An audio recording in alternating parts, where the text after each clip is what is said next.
Welcome to This Explainer. Today, we are diving straight into the high-stakes world of marine electrical earthing. We're zeroing in on one absolutely crucial component of a vessel's power plant, the generator's neutral point. Because, believe it or not, how engineers choose to earth this exact point, that's the literal difference between a minor malfunction alert and a total, catastrophic mechanical disaster. Let's just jump right in and look at the two really dangerous extremes of generator earthing. On one side, we have the directly earthed approach.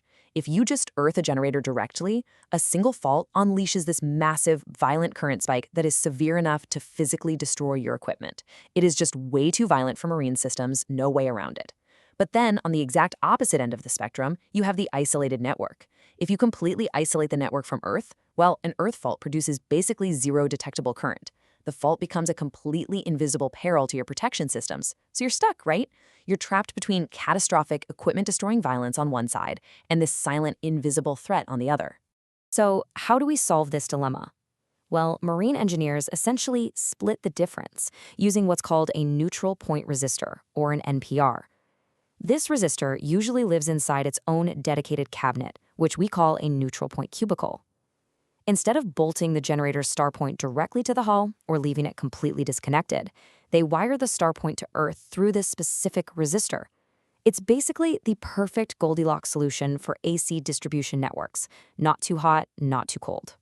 And this brilliantly illustrates exactly why the NPR is the industry standard. By deliberately inserting that resistance, the NPR forces the fault current down to a stable, safe level. It totally eliminates that wild, uncontrolled spike you'd get from a direct earth. But, and this is absolutely crucial, it allows just enough current to flow so the fault doesn't become invisible. It bumps the current up to a detectable level, which you don't get with an isolated network. You really do get the best of both worlds here. The network survives the fault mechanically, but your protection systems still get the memo that a fault actually exists. Section 1. The mathematics of fault currents. Okay, now that we've got the philosophy down, let's look at the math and see exactly how this middle ground is achieved. This is the Earth fault current equation. Think of it kind of like a giant funnel. You're pouring in all the network's internal variables, things like resistance and capacitance, and combining them with the phase-to-phase voltage divided by √3. The result that drips out at the bottom? That's your exact Earth fault current, which we just call IE. What's really interesting here is how deconstructing this equation isolates the variables for us. It mathematically proves that inserting more resistance, specifically in the NPR path, directly tempers how severe that fault current gets. By calculating this alongside the fault resistance and the network's ground capacitance, engineers can precisely size that NPR to minimize physical damage, all while perfectly meeting the strict demands of the system's protection scheme. It's pretty elegant when you lay it all out. Section 2. Real-world risk check. Let's take this theoretical physics out of the textbook. Let's apply this to a high-stakes, real-world commercial conversation. Here's a quick check for you. Imagine a shipyard comes to you and proposes directly earthing the generator neutral instead of using an NPR. They tell you, hey, it'll simplify the design, save some space, and cut costs by ditching the neutral point cubicle. Sounds great on paper, right? But what is the immediate actual risk to the vessel if you sign off on that proposal? Well, here is the crucial point. That so-called simplification completely guts your current limiting protection.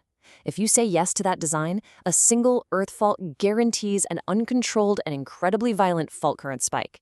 You lose absolutely all of the thermal and mechanical protection that the NPR provides. It literally transforms what should be a manageable electrical hiccup into a massive equipment-destroying safety hazard. It's a total false economy, and honestly, no principal engineer would ever accept it. So, to summarize our three philosophies, the verdict is incredibly clear. Direct earthing? Way too violent for the network to survive safely. Isolated networks? They just create invisible faults that leave you operating completely blind. The neutral point resistor is the deliberate middle ground, and really the only acceptable checkmark for modern vessels.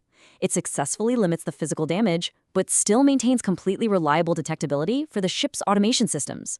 Section 3. Summary and the next step in protection. All right, so you now definitively understand why marine generators are earthed through a resistor rather than directly or not at all. And we've looked at the math that governs exactly how that fault current behaves. But, knowing the current is limited is really only half the battle. So I'm going to leave you with this final provocative thought to tee up part 2 of this explainer. Now that the fault current is limited and stable, how does the protection system actually spot it before disaster strikes? Seriously, exactly how do things like ring current transformers and open delta voltage coils detect these super stable faults across the busbar? And what are the strict selectivity rules that decide which specific breaker gets tripped to isolate the danger without blacking out the entire ship?